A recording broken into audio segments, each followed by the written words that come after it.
What is going on, everybody? Welcome to Mot Today. I'm Luis Acevedo, and with me today is Nick Rubiero. He's the co-host. What's going on, man? Hello, everybody. Welcome to MOT Today 13. Yep. We've been going at it for a little bit now, and it's getting better with time, as they say. So, Like a fine wine or a yummy cheese. There you go. Yeah, man. So we have quite a bit to cover today. We have, as usual, we're starting off with the state, national, all that stuff. Give it a little bit here, let some people come on in. There's some pretty funny stuff to cover today too, like the whole fitness thing. You read that article yet? Yeah, I started reading it. I think I read the whole thing. It was weird. Yeah. It's very straws. Very soy boyish vibe I got from it. Make sure you guys like, share, subscribe. Check us out on Facebook, boom, Twitter, Telegram, all that. Oh, it's all down there. Nice. Except for Facebook. I got to put Facebook on.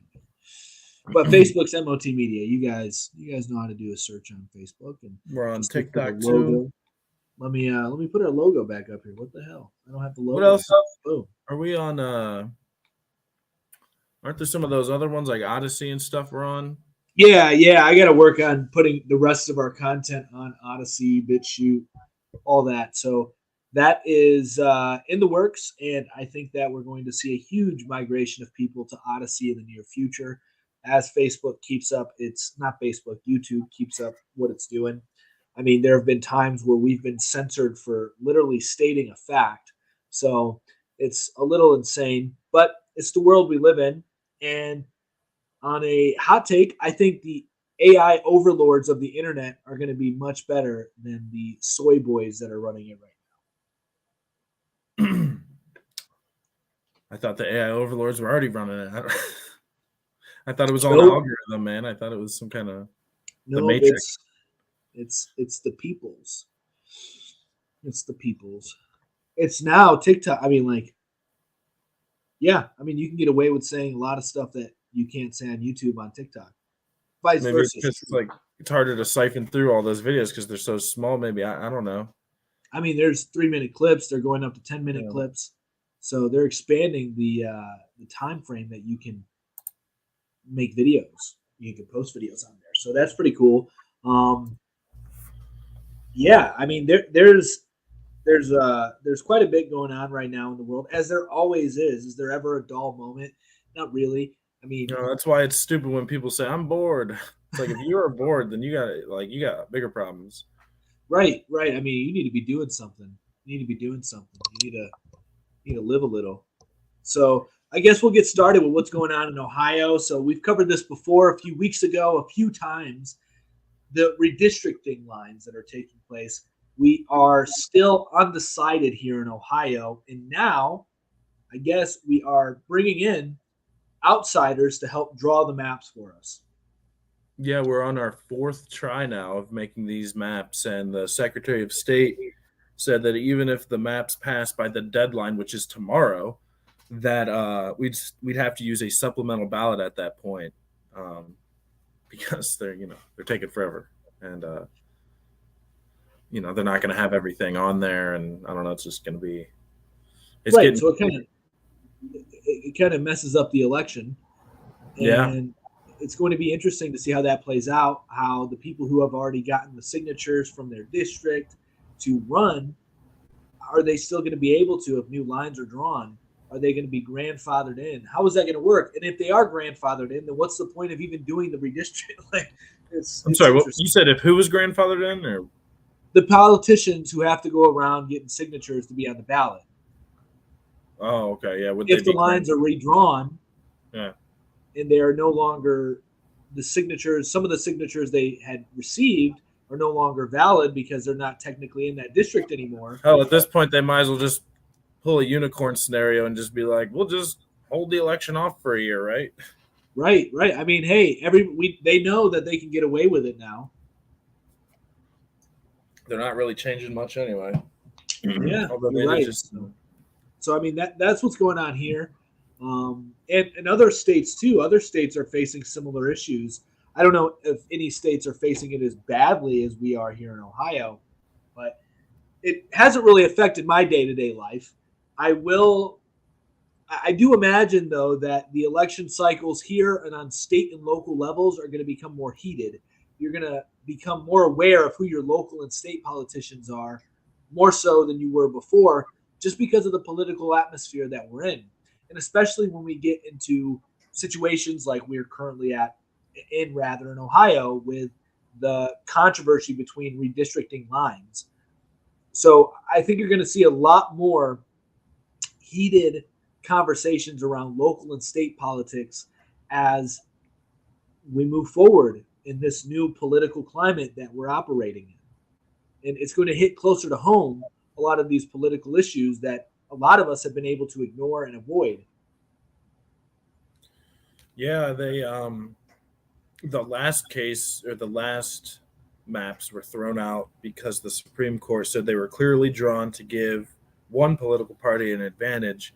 So now we've hired a bunch of mediators to it's actually an outside party and also mediators to and it's not like a third party. It's just like not the commission that would normally do it.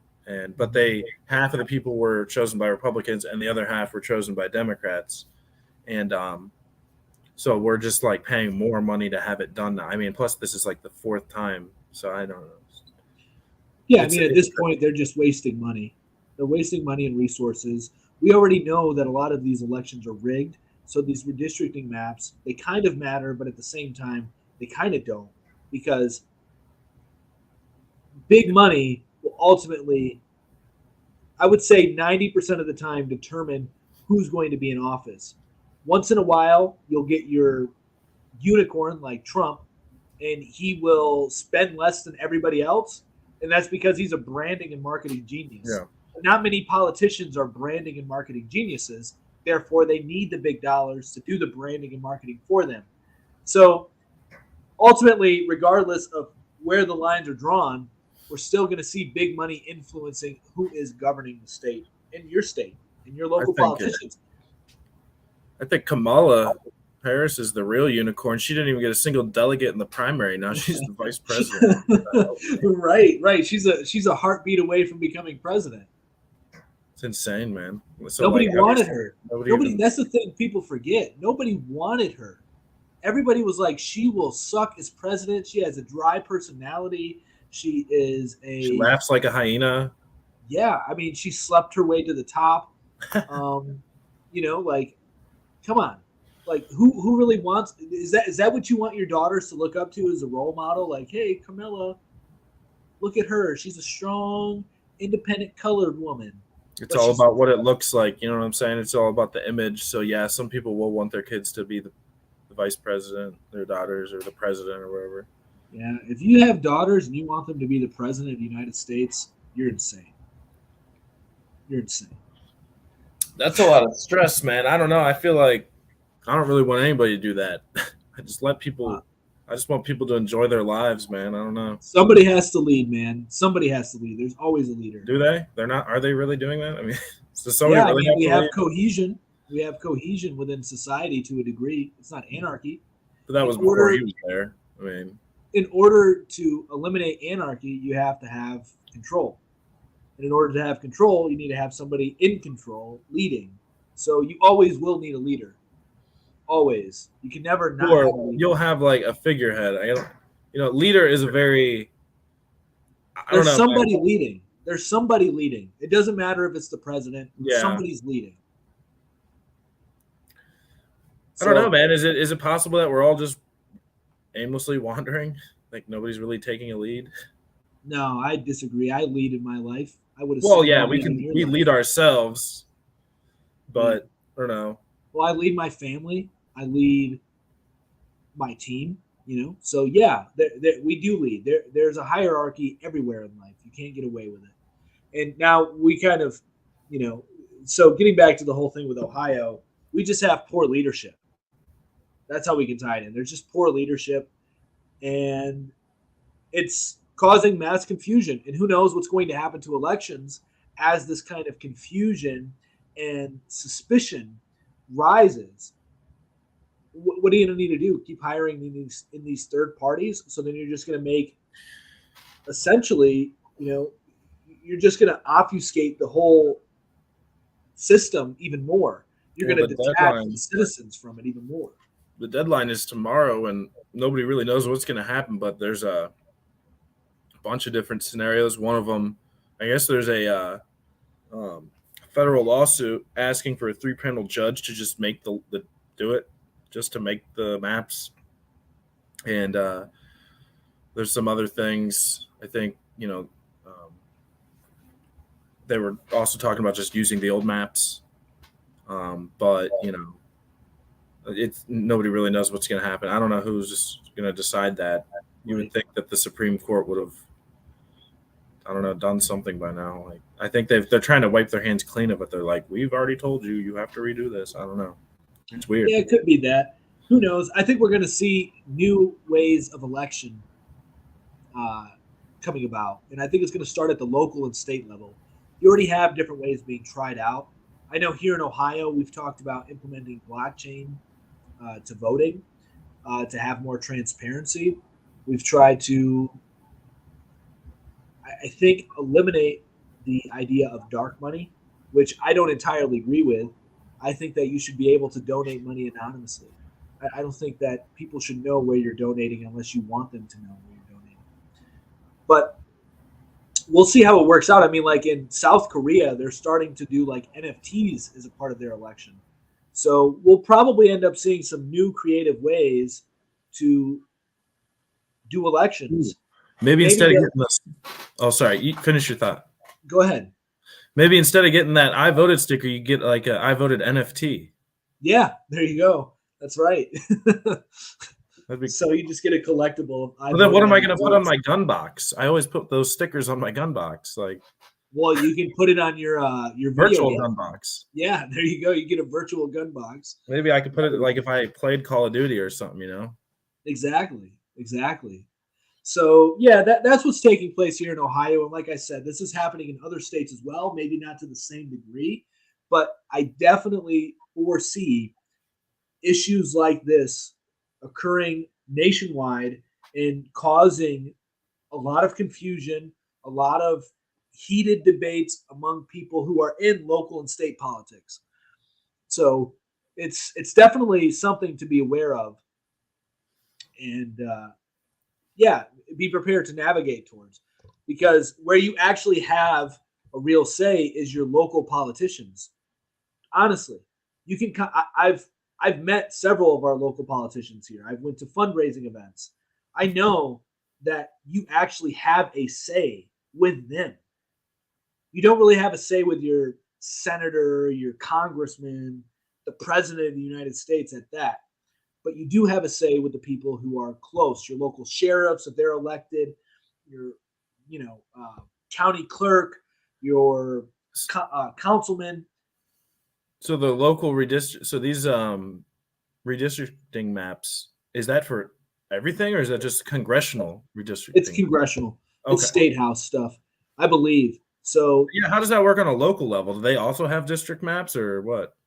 Yeah, I believe so. I'm not sure how the redistricting goes and if it is encompassed in what's taking place right now. But yeah, regardless, that's where you have the most say. So that's where, if you're going to be politically active at all, you should put all your effort and energy into local and state politics, not national politics. I would start off locally and build up a network of people who are politically aware of what's going on, and attend your town hall meetings. I've attended town hall meetings. They're pretty informative. There's a lot of things going on in your city that you have no clue about, that aren't in the papers, that nobody's talking about on Facebook, really, unless you are friends with the right people. But if you go to those town hall meetings, you'll see a lot, and hear a lot about what's going on behind the scenes. So if you want to be proactive and try and prevent this lunacy from coming to your city, attend your town hall meetings. Be a voice. Let somebody know that you're a real person and that you care. Yeah. You're a real human, rather. Just want to throw something out there. Another thing in Ohio, just a quick thing. In Lakemore, Do you know where that is? I don't. Well, Lakemore, Ohio. I guess the sewer rates are going up, and like people are actually protesting and like super pissed off about this. Like Good. they're raising hell. They're like the council people were like, we're gonna explain it next meeting. I'm gonna bring my whiteboard, and they're like, there is no explanation. You need to just get rid of the increase. Right. So that goes to what you were saying, how the political environment, people are already kind of stressed out and stuff like, you know. Yeah, I mean, you're going to have taxes start, which is a good segue to what we're going into next here with Biden's new proposal for a billionaire minimum tax. But you're going to have city taxes and local taxes, I think, increase, and that's going to cause a lot of stress upon people because a lot of people are living in debt.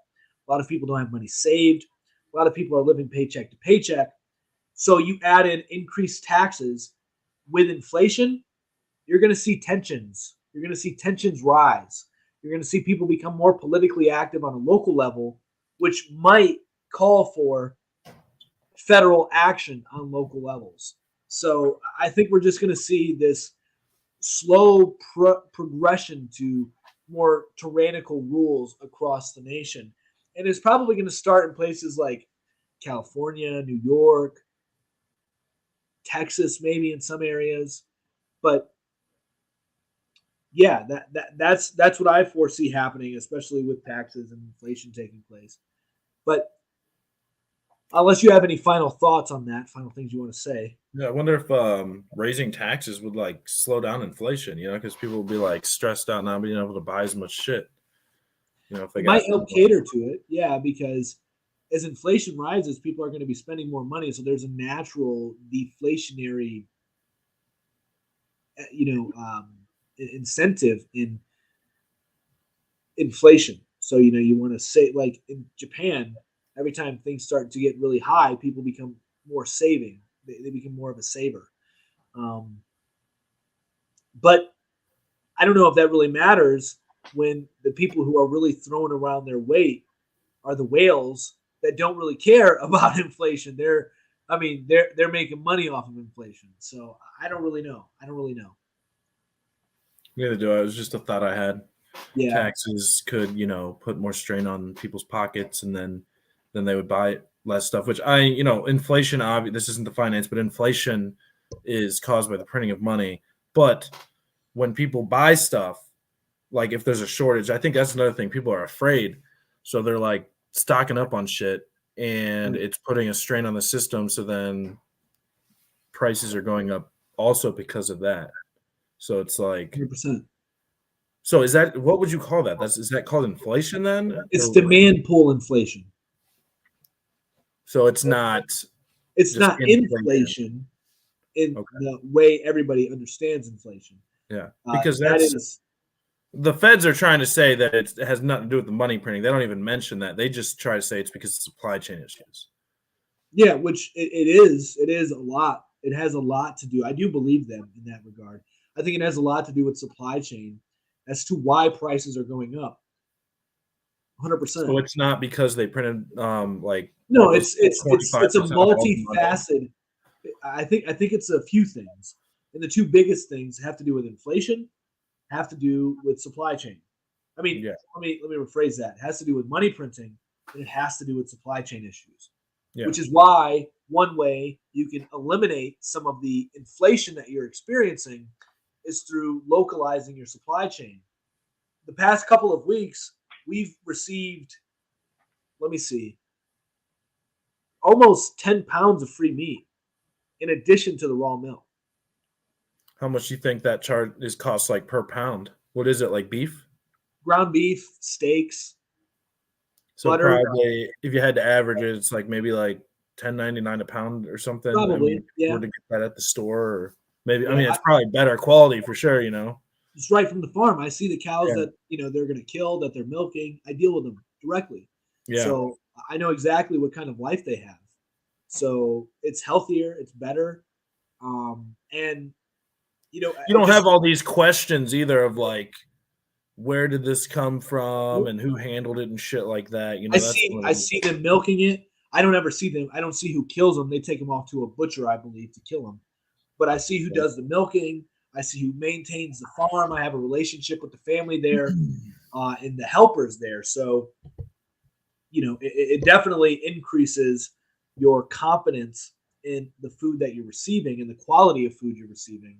And Yeah. so there are ways. There are ways. This is why I emphasize you don't need money to survive. Money is a middleman. It makes things convenient, right? So I am trading my time in exchange for the free food.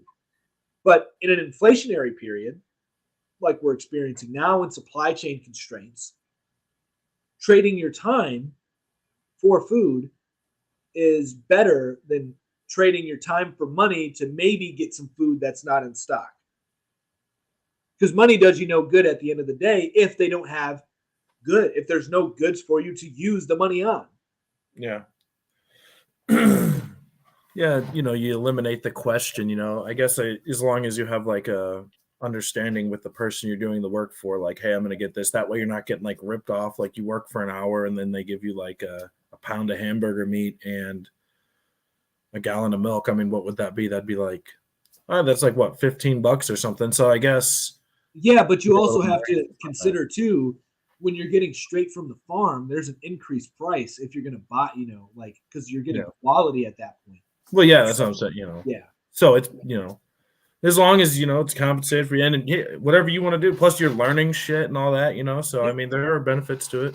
Yeah. Yeah, 100%. And so I encourage people to build your local supply chain. And that starts with networking with people, man. Plus it increases your options. You know what I'm saying? Exactly. Like if there isn't shit at the store, you still have the farm. Exactly. You can go to. Exactly. As long I as don't remember the last time. I mean, how high do you think the price of beef would have to go to where they're like, hey man, we need to sell it to them because they're paying, we're just gonna have. I don't know. It really depends on how what they're dependent on. Yeah. And right now, the cattle market is actually undervalued, if I'm not mistaken. So it's fine. But if prices do go up, I believe that's fine too, because what I think with the local farmers, I truly believe that they're going to be more about serving the people that they have relationships with than making a lot of money. Yeah. That's what I think. And so that's why I believe it's valuable to build these relationships now before things get more difficult. Yeah. I mean, I'm sure it's probably harder to find someone to shovel the shit than it is to just go sell the shit. You know what I'm saying? Because exactly. So, yeah, I mean. So bring something valuable. Yeah. That's the other thing. You're providing value to them. You're offering them something that they can't just go to the store and buy someone to come shovel the shit. Yeah. And, what? And if you hire somebody, not buy someone. Exactly. No, I got what you meant. So that's a huge thing. So, that's really why I'm not so. There's a couple reasons why I'm not really concerned with inflation. One, I'm outpacing it in crypto tenfold, 100-fold in some cases. So I'm really not worried. See, Hex is it went from like 10, 11 cents up to 15 or something last I looked. That's pretty good increase there. Yep. And I've been fortunate to pretty much the bulk of that investment being in the green this whole cycle. All the ups and downs of this cycle, been in the green for the majority of it the whole time. So that's really cool. And then other stuff that I'm in too, other things that I'm in that haven't been launched yet, but they are highly anticipated. So that's exciting. But inflation, you can avoid it a couple ways, as I've already mentioned. One, getting into crypto. Crypto is the hedge against inflation right now. It really is. This is not financial advice. This is what I personally believe. Crypto is the only hedge against inflation. If you ever watched MOT Finance, you'll see in a couple episodes ago when we were talking about some investment vehicles people can use to try and generate more money. You're looking at a CD that gives you like 0.5%, savings accounts that give you a penny after a year, some things that may be really good if it's 1-2%, but the CPI is showing a inflation rate of 7.1%. And that's just for your grocery store. That's not including what the inflation right now is for cars, for houses, for numerous things. Yeah. So crypto is the only way to hedge against inflation as far as investing goes. Unless you're in real estate, I guess. Well, yeah, I mean, for the average man, yeah, you're pretty much screwed unless you just invest in crypto. It feels like unless you're like a really fucking good trader and you can like nail like 50% huge Which is profit. impossible. Nobody does that. Yeah, I mean, I know some people could probably make like even like 10% or something, but it's still, I guess, not as good as crypto. But people's fears are that it's not the dollar, basically. You know, a lot of people I get the fears for that. I really do, because you lose the dollar, you lose the dominancy of the United States. But we're already seeing the dollar failing with Saudi Arabia talking about accepting the digital yuan for oil. That would then eliminate Oh, the I just had some shit, man. I just had like a theory, conspiracy theory of for what we're going to talk about in world news. But let's get into the Biden. Your favorite president, Joe Biden, he is trying to set a tax on billionaires, and in part of that proposal, which is what I am not a fan of, it's not even billionaires. It's a misconception. The title, it's people with like $100 million in assets. I'm pulling up the article right now. That's why I'm looking at my phone. $100 million. That's a lot of money for me. Yeah, that's a lot of money for anybody. So I mean, the minimum tax. I'm sorry. No, I want you to start on it. I have plenty of thoughts on it, but I want you to. Yeah. So basically, what this would do is put an annual rate of 20% on all income from individuals that have $100 million. This includes, this is the really messed up part. This is disgusting and this is dumb. No, pretty much all taxes are disgusting and dumb. But this one right here, it attacks those who are just becoming wealthy. Yeah. Because $100 million is a lot to us, but like in reality, it ain't shit. Yeah, I mean, you can live off, you can have a couple generations probably live off of $100 million and never put a dent in it. But it's not like that dark money type shit. Exactly. So this is the big thing right here. The tax in this proposal would include unrealized capital gains, which would be I mean that would affect the super rich people the most, like the people who have old money, the people who have stocks from like who bought like Amazon, like fucking, I don't even know, what was it, 20 years ago when it was super cheap. That will fuck them over. That, I think that would make a crash in the stock market. They'd sell all that shit, then they'd realize that they're like, well, I'm going to get taxed anyway, right? Right. And so that's it's so dumb because it's unrealized, meaning that you don't even have the money. Like, it's not liquid. Those people, well, a lot of those people, they probably just sell like one share here and there, when they need some money or some shit. Because Amazon doesn't even offer a dividend, but a lot of people have old stock and they just collect the dividend. That's how they survive.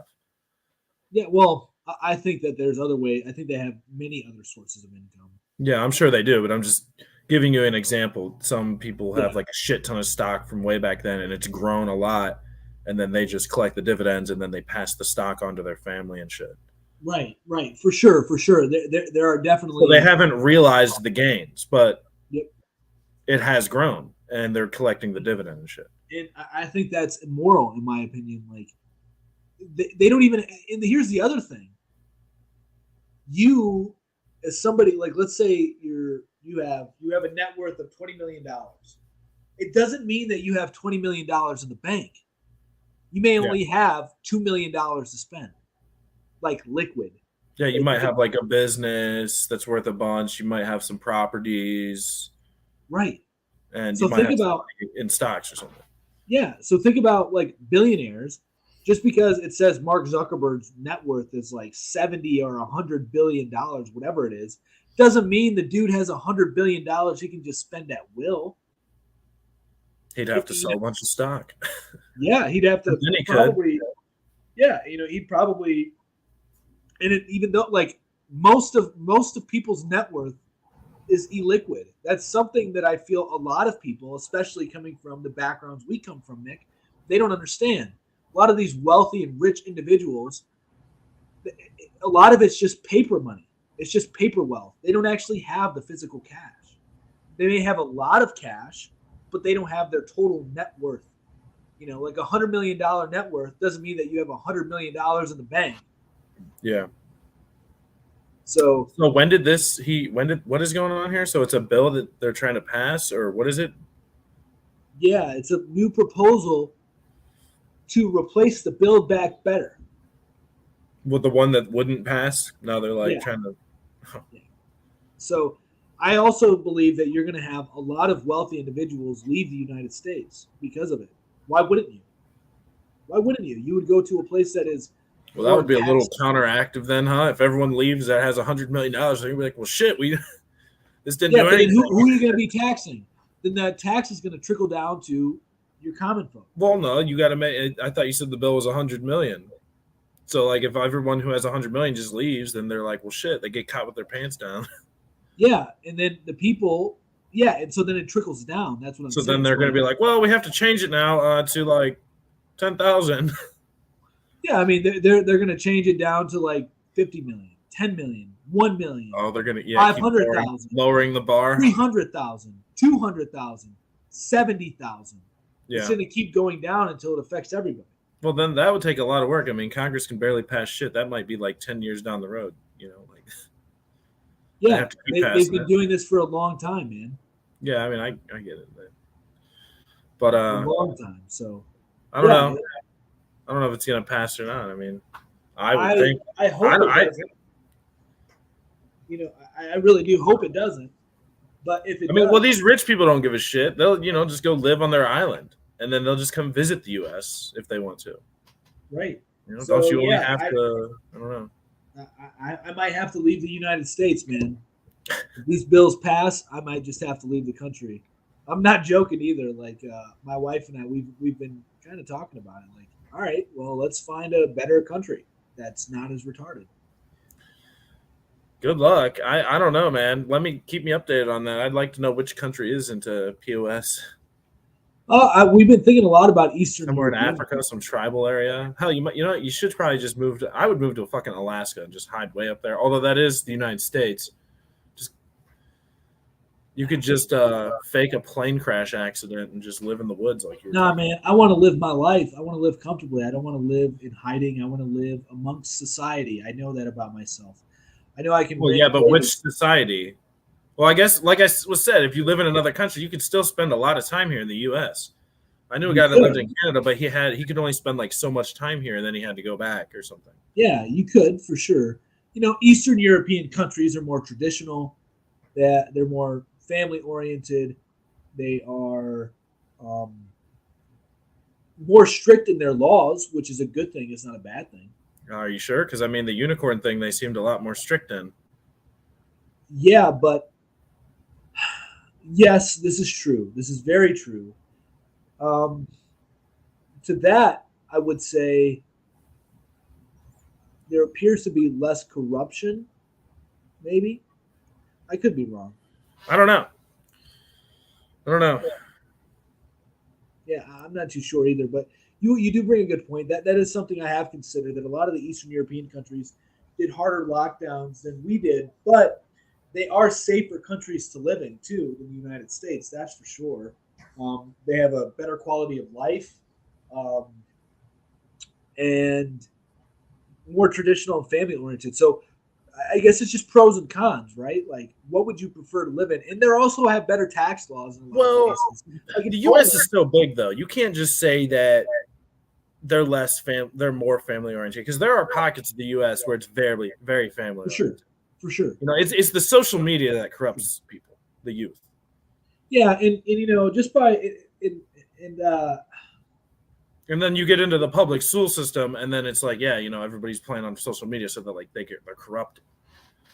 Yeah, and I guess what I mean so much, like, by family oriented, it's not like, oh, you're I don't even need to go on that tangent, but you're 100% right. that there are pockets within the U.S., there are people within the U.S. who hold a lot of traditional values, who are, adamant about having a strong family and leading them, which is really the biggest issue we have in the Western world is the lack of men. There is no fucking courage these days. People are afraid to lose their jobs because they won't be able to pay their bills. People are afraid to say something because they'll be censored. People, men, not people, men. And now we're seeing the demonization of men wanting to become better and more fit. There are people now, like in MSNBC, writing opinion articles that men who are in fitness groups, well, they're saying far right extremists are now starting fitness groups on like and Telegram and shit. Yeah. Yeah, and this is it is all because of men. It all is because of men becoming brainwashed, becoming weak, and It's obvious. It's obvious that there's a lack of. I mean, you ask any boomer man, you know what I'm saying? Like they're like kids these days. You know what I'm saying? Like it's. but the boomers were. I think the boomers were just. Well, I know. Trust me, dude. They hold.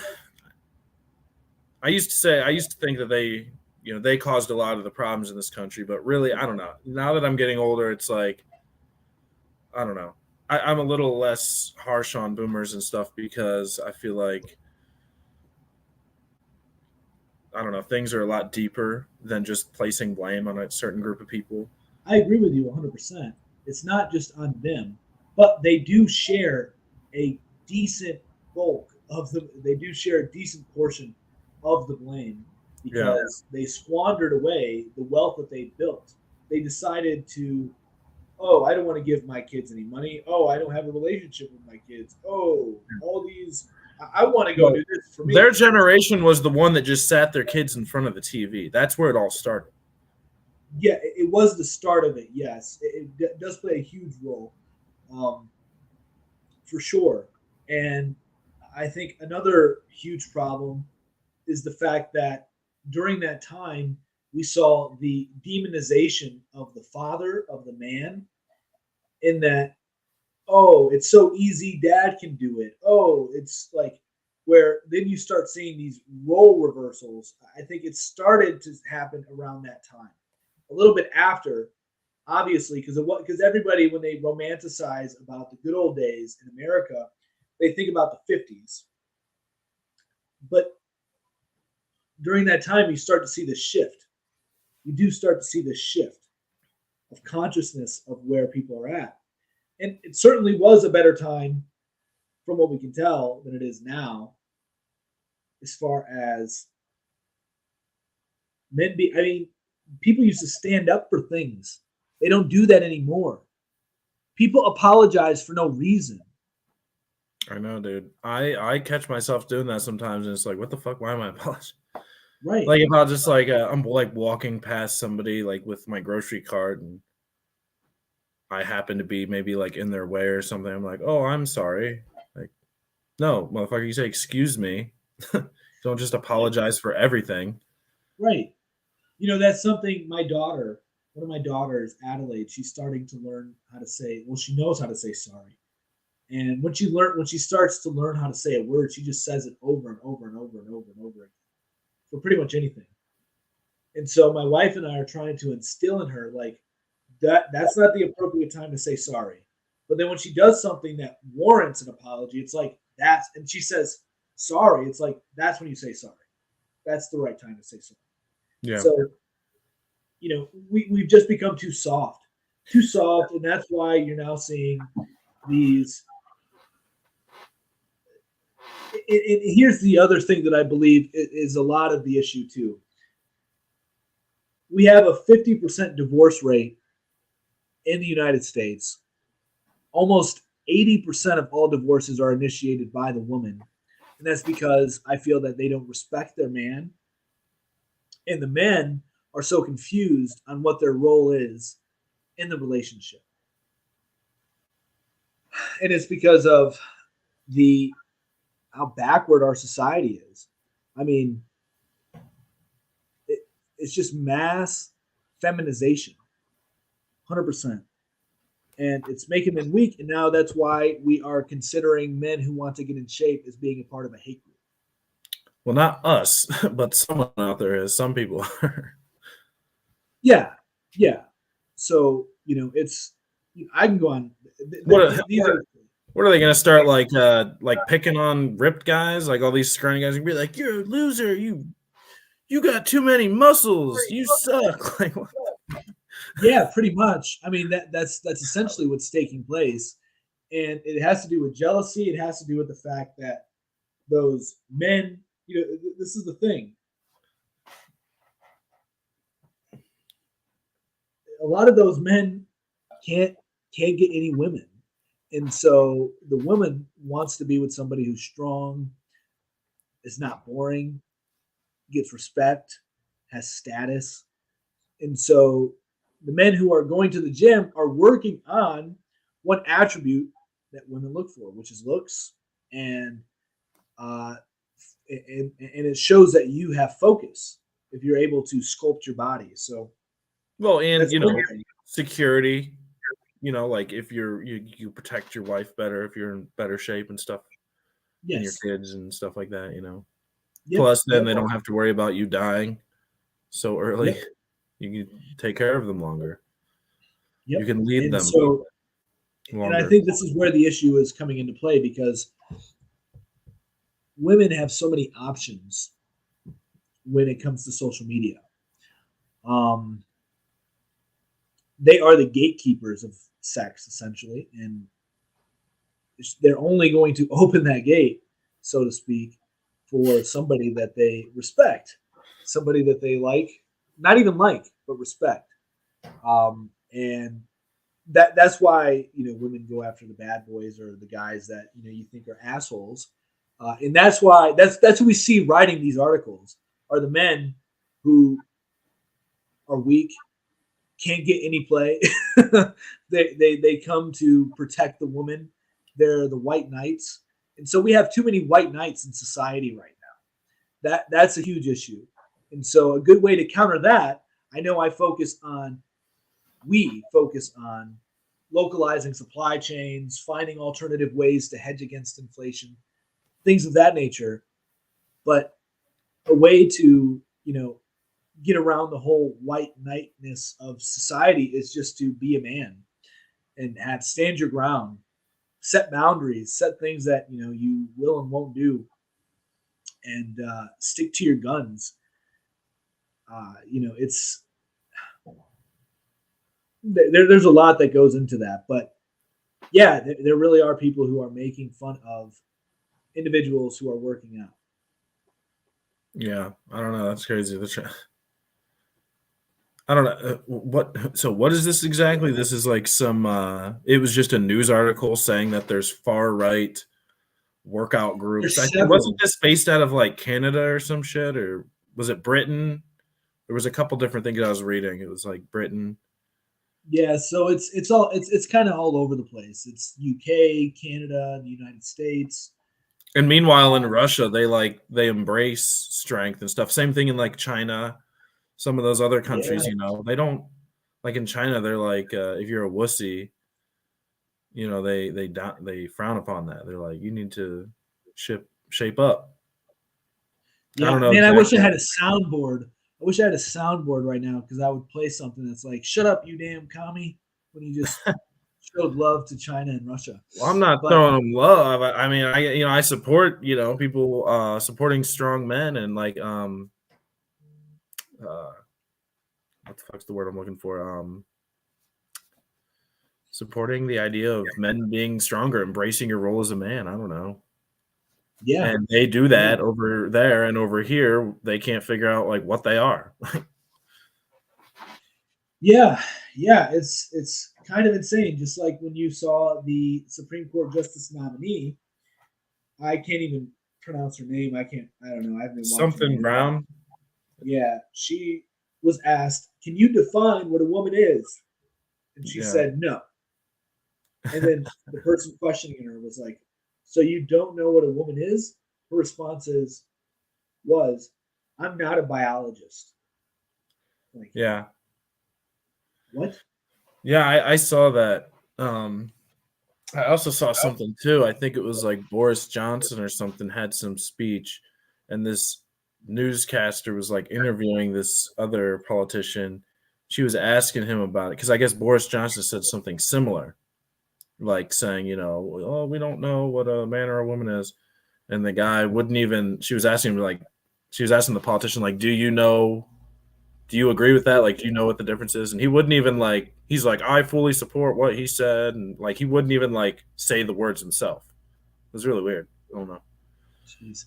Yeah, it's there's definitely a nefarious agenda at play here, and this is why the way to stop it, the only way to stop it, I don't think there's a way to stop it, to be honest. In the long run, I think it's cyclical, but the way to combat it, because you're always going to be in confrontation in this life. There's no avoiding it. Get comfortable with confrontation. It's just the life we live. Is to stand your ground and say, no, I'll take whatever arrows you want to sling my way. And most of the time, 99% of the time, standing your ground for what is true, what is real, you'll have a better outcome in the long run. Yeah, because most of the Because, people who are against standing your ground won't stand their ground. They'll just like say, all right, and like leave you alone. Right. Yeah, it's pathetic. It's pathetic, and I can just keep going on a rant.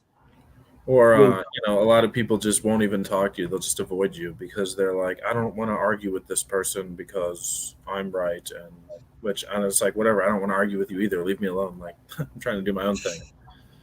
Right. 100%. So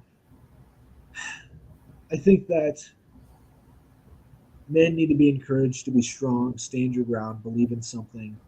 And maybe, just maybe, focus on yourself before you start looking for companions. Just maybe. I say just maybe because who knows, you might be able to do both at the same time. And it's not bad to have a companion. So, um, but that's the other thing, too, that I feel. I heard something the other day that really resonated with me. And one thing that society, I think, has gotten backwards for men is that they need to, treat their wife, their woman, like they're everything. Like everything you do is for them or your children or whatever. But I think a better way to look at it is that your woman should be a complement to your life as opposed to being the everything of your life. Because ultimately, as a man, we're here to conquer. We have a purpose. We are purpose driven. And so you should have a woman on your side that's just supportive of your movement, supportive of what you do, and is more so a compliment, but not the main focus. And so I think that that's where another issue comes into play with men today. So this is a multifaceted issue. Like it isn't just, oh, go to the gym more. It isn't just eat better. And who the fuck am I to tell people to go to the gym more? I got a big belly, but I'm working on it. I plan on getting a six pack. That's my goal. I want to get a six pack. I want to be in nice, really good shape. I'm 26 years old. I should be in the physical prime of my life, the mental prime, the physical prime of my life. So I really need to work on that. But yeah, it's multifaceted. Stand your ground. Have beliefs. Have values. Have something to fight for. Something to die for. Like, in order to truly be free, you need to be able to say, I will lose my life for this. Like, I will die for something. Yeah. And, obviously you got to, your family, your wife, your children, they're going to be one of the most important things in your life, and you're going to do pretty much everything you can for them, so it's not to downplay the importance of a woman in your life or your children. But yeah, I mean, you got to focus on your life, and they are a part of it.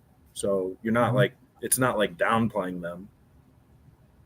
It's just, if you don't love yourself, who's going to love you type thing. So, Yeah, yeah, for sure. So it's well for a lot of men. I feel that it's secondary. It should be secondary. yeah, a Now, lot if of you're people call their wives like queen and stuff. And uh, I've called my wife queen before.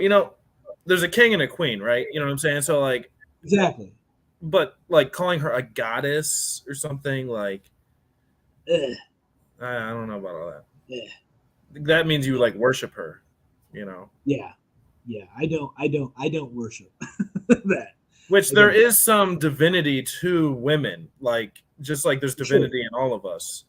So it's not to say that they're not like, I mean, we're all somewhat godlike, like we're all like 100%, we're getting kind of way into the into the nether 100%. thing. No, no, But it's good, man. It's good. 100%. They bring life into the world. They bring life into the world, and that's huge. That's a huge thing. So, you know, world um, news. yeah. Let's go over to the world news where life is Did you being get taken that clip away. made or no? Because I could pop it up real quick. No, I didn't. I don't know how. I could do that right now. I think I could share it. So I don't know. Why don't you get us started? I'll look it up real quick. So, yeah, guys, we are going to be talking about what's going on in Yemen and Saudi Arabia. There are the war is heating up, and I think they just Yemen had drone attacked oil refinery. Is that right? Yeah, they attacked an oil refinery um, in Jeddah, is the name of the city, and they caused pretty significant damage. I think they blew up like two of the storage facilities or giant storage tanks or whatever, and I don't know how much other damage. I haven't like looked into it too much, but the images are pretty crazy. And gas shot up like 25 cents around here, like within an hour of it happening or something like that, or a couple hours. Um, this has been going on for a while. The Yemenis, they don't really have much other than terrorist attack type things, like urban guerrilla warfare type things, Mm-hmm. because they're small. It's just the rebels too. It's not like the whole Yemeni government. They're basically going through a civil war. And hold on, sorry, let me turn that off. They're going through a civil war, and the Saudis and the Americans back. Oh, shit. The Saudis and the Americans back the Yemeni government, and then there's the rebels, which I guess nobody backs. I don't know, except maybe Iran or something. They're trying to say, they're always gonna team them up with the enemies. Yeah. Well, now we're talking about backing Saudi Arabia in the war Well, because we we have know. been. Did you see the one video I sent you that I was talking about a while ago, where Trump was like, had the whiteboard up, and he's like, "We spent billions and billions," and it's like showing pictures of the weapons and stuff. Right. Right. Yeah. Yeah, It's and it's been going on long before that. I'm sure. We're like for hand in sure. hand with them, even though they're supposedly the ones where 10 of 11 of the people from 9/11 came from there, right? Yeah. But that's a conspiracy theory, Mick. Chill out. Oh, I didn't know. All right, well, hey, so this isn't like I'm not like predicting the future or anything, but some guy on the radio like a couple weeks ago was like, "We're one Saudi oil attack," or so this has been going on for a while. All right, there was the Yemeni people. This isn't the first time they've attacked the oil refineries in Saudi Arabia with drones. I think it was like a year or two ago they did it, and they knocked out like 50% of Saudi Arabia's oil capacity. Like, it didn't like destroy all the oil, but like it knocked out 50% of the amount of oil flow that they could get to the rest of the world for like a week or some shit.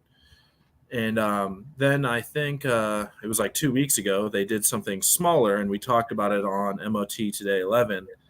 And after that had happened, I was like listening to the radio one day, and they said, some guy on there was like, "We're like one attack away. We're like one Saudi Arabia oil attack away from oil prices doubling or something. And that resonated with me. I was like, that's right. Especially, because if we're only getting our oil from there basically right now. So this is, I'm going to do the screen share now so people can see, because I want people to know we're staying ahead of the curve. We try to see what's happening before it happens, to benefit ourselves and everyone else. And so here it is 2 weeks ago. And this attack on Saudi Arabia just happened like 2 days ago. So I'm going to do the screen share. This is the first time I've done this in a while. Okay. Can you see it? Yep. I'm going to add it to the screen. So can you see it? Yep. Now I'm going to press play. Let me know if you can hear the sound. No. Okay. So what I need to do. Because it's muted. It's muted. Yeah, it is muted. So I just didn't want it to make sound while I was doing this, but I'm going to go ahead and unmute it and let's listen to it. And so yeah, I mean, I think we're like literally one. Pause it. Here. Let's mute ourselves as we do this. Okay, yeah, we'll mute ourselves. They've done drone attacks like a month, 2 months ago. They did another drone attack, but this time it was on the UAE, like in Dubai, which is crazy because Dubai is basically where all the oil money from the Middle East funnels into.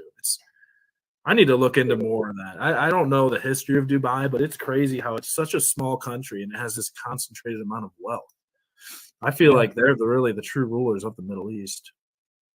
And so, yeah, I mean, I think we're like literally one severe attack on an oil refinery in Saudi Arabia from gas prices doubling. That's just like a theory. I heard something on the radio and I was like, that could be true. So it's not really like my theory, but there you go. I don't know how well that worked. This is like a live experiment. It worked well. So yeah. Right now, let me take a look. I'll look at the gas prices, see if they've gone up since then. But what's the price of oil? I don't know. I'll have to look that up. I'm looking it up right now. It looks like gas has.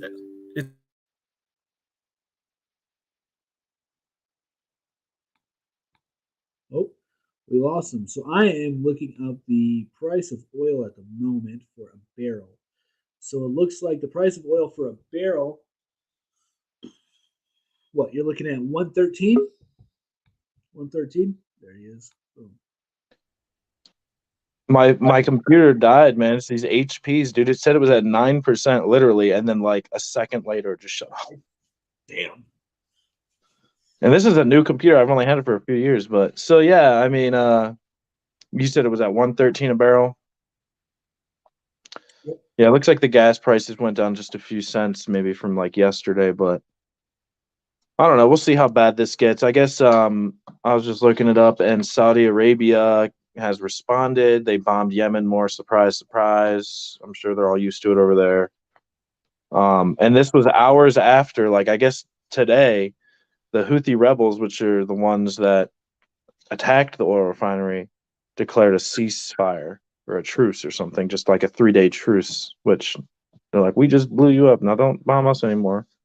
And Saudi Arabia started bombing them again. But I guess they were bombing them again as well yesterday. So maybe they bombed them yesterday, the Saudis did, and then the Houthis were like, all right, let's have a 3-day truce. And Saudi's like, no, we're just going to keep bombing you. You can't make us look bad like this. Because I guess that city that they bombed, Jeddah, is having a Formula One race today. And so they're trying to make it like a tourist attraction, Saudi Arabia and stuff. And it's supposed to be like a peaceful place. And they don't like that. They don't want to have to cancel their Formula One race. Right. Yeah, man. I think the same group of the Houthi rebels, the same group also attacked the UAE. Just a couple weeks ago, I think we talked about that. And the UAE is, one of the biggest tourist destinations in the world too, and is supposed to be like one of the safest places in the Middle East. So basically, these people, they're like, hey, you've destroyed our country. We're going to rain hell upon you guys and make you feel just a small portion of what we feel like. Is kind of like what I'm seeing here. Yeah, I mean that's definitely what it seems like. And I know there are talks about whether or not the United States is going to send troops to Saudi Arabia. Yeah, I mean we send them all these weapons, man. I don't know. Yeah, man. So it's going to be interesting to see how this progresses. There's a lot of wars going on right now that don't get really much coverage, and we're distracted by what I think is a psyop. Yeah. So remember how I was telling you earlier? You were talking about the Saudi Arabia and the yuan or yen or whatever you call it, the Chinese dollar or whatever, the Chinese currency. Yeah. What if China is like, hey, we'll help you out with Yemen. Start using our currency instead of the dollar. I think that I don't know that they'll do that. I don't know China and Saudi Arabia's relationship, but I do know China and Iran have a good relationship. They've been partners in the past. Yeah. China is buying up a lot of, or taking over a lot of the oil companies that the United States and other Western countries have backed out of, in Russia. So China is slowly building up their supply, to take over as the main country of the supply chain. Yeah, I don't even think Saudi Arabia needs any help, to be honest with you. I mean, they have so many weapons, and I'm sure they have plenty of capable men because they're not like pussified like over here. But Yeah, you're probably right, and we'll just have to see. I think that this is something I know this is something you've been talking about for a while. I think that we're going to have to see how it progresses, but I believe it will turn into a something that is talked about more in the news, for sure. yeah, we'll see. And if gas prices go up, they'll definitely be saying something about it. But I don't know. From what I've been looking into it more, maybe I over exaggerated it a little bit because this really wasn't that bad. In the video we made a couple weeks ago, I said if it was like a severe oil attack on a refinery, and this one actually doesn't seem to be too severe, even though the images were a lot of fire and shit. I don't think it's going to be as bad as I thought it was at first. So Right. we'll see. Regardless, I think oil is going to go up more. I think you're right. So, well, yeah, I mean, I think we had a pretty good episode. Yep, I agree. That's what we have for today, guys. So please hit that like, share, subscribe. We'll be back next Sunday. We're going to try to start doing it back at noon. Our schedules have been a little crazy this past couple of weeks, so thanks for adjusting with us. But next week, hopefully, we'll get back to 12 o'clock. Yeah, man. So, yeah, hope you guys enjoyed it. Like, share, subscribe. Stay ahead of the curve with us.